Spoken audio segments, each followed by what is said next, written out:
Dr. Nicholas Mercer with uImproved PT. I have Andrew here, and he's been having some wrist pain. He's had wrist pain for a while, but it recently increased. So, Andrew, kind of tell the people what has been going on.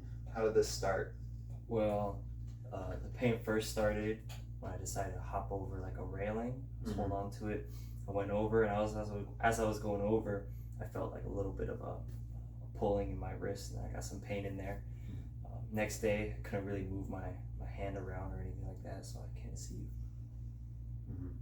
Yeah, and I remember back then we worked on it. We got the wrist moving a little better, and it sounds like it was pretty good. And then you've been upping your volume with weightlifting, doing martial arts, kung fu, and you recently had hit the floor, a common martial arts move that we do, and we hit it, and he hit it a little off, so a little more on the edge, and that kind of re-irritated some of that pain. Is that right? Yes.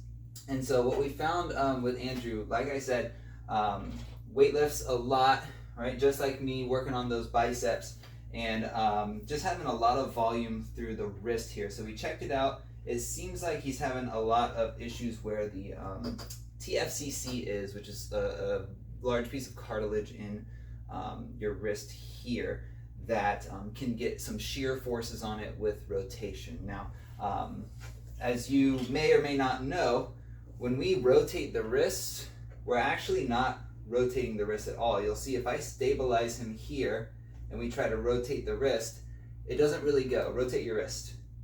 Just his fingers are moving, right? When I take that stabilization off of his forearm, he can rotate. So that movement is actually coming from the elbow. And so what we found with kind of his biceps, his joint up here down to the wrist, is we're getting some rotational forces at the wrist that shouldn't be there. So we looked in, we checked, and what we found was for the biceps, if he's supinated, right, if he's supinated out like this, he can reach that full elbow extension. When he comes in, he doesn't like to pronate all the way. He's losing 5 to 10 degrees of pronation, and you're feeling that right here pulling, right? Yeah. So what's happening is these movements where his pronation needs to be full range of motion, he's not quite getting there. He's lacking about 10 degrees. So you were saying putting your seatbelt on, doing some weightlifting things where you're doing some different bicep curls and just using the bar. If he can't pronate all the way, basically if he can't rotate from his elbow enough, all that rotational force is going to go through the wrist here, and it's going to put a lot of shear force on that TFCC, cause a lot of pain. One thing you are doing, which you kind of learned from last time, was we got some tape, some kinesio tape, and kind of wrapped it around here pretty tight just to get some stabilization so that we're not rotating it as much.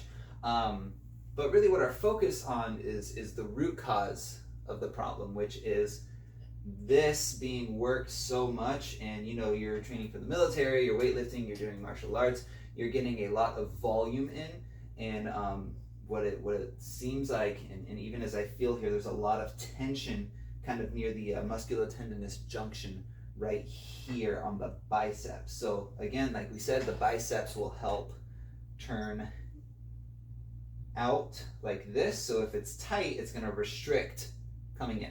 So what we did, we got some soft tissue work done on the biceps to break up any of that scar tissue adhesions, just that contracture. We stretched it out a little bit, and we ensured that instead of stretching it in supinated, we're straightening that elbow, stretching it with a pronated forearm. And you feel that right about there? That stretch? Yeah. And then even to make it more intense, we bring the arm back to just stretch this as much as possible. So the plan for Andrew moving forward is to continue stretching biceps here, making sure that the forearm is pronated and then the arm is extended so we can get a maximum stretch on that biceps.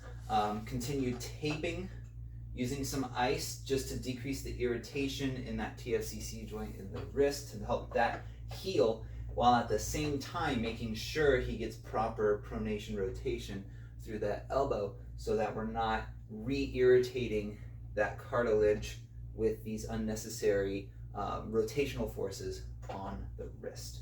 And then, of course, in addition to the stretching, having him himself doing some cross friction near that tendon there to encourage that to break up any scar tissue or any restrictions that he has in that tissue, and then go into stretch, and then yeah, it's a good plan.